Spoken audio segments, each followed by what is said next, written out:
everyone, in this video, I'll show you how to use AI features in Google Finance, the updated platform that gives you a smarter insights and research in 2025.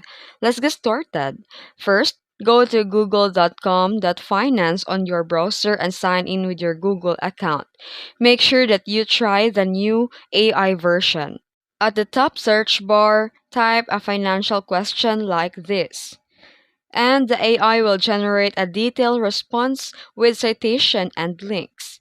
And for complex research, choose a deep search before you submit your question. This runs a broader AI analysis and returns a fully cited report explaining the reasoning. Scroll down to see interactive charts, including technical indicators like candlestick views and moving average, helping to analyze a price trends, and use the live news feeds and earning tab to stay updated on company reports. During earning calls, you may even see an AI powered insight and transcripts. You can ask probabilities like this, and the Google Finance will pull production market odds from places like Kalshi or Polymarket.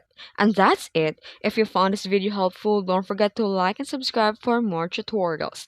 Thanks for watching.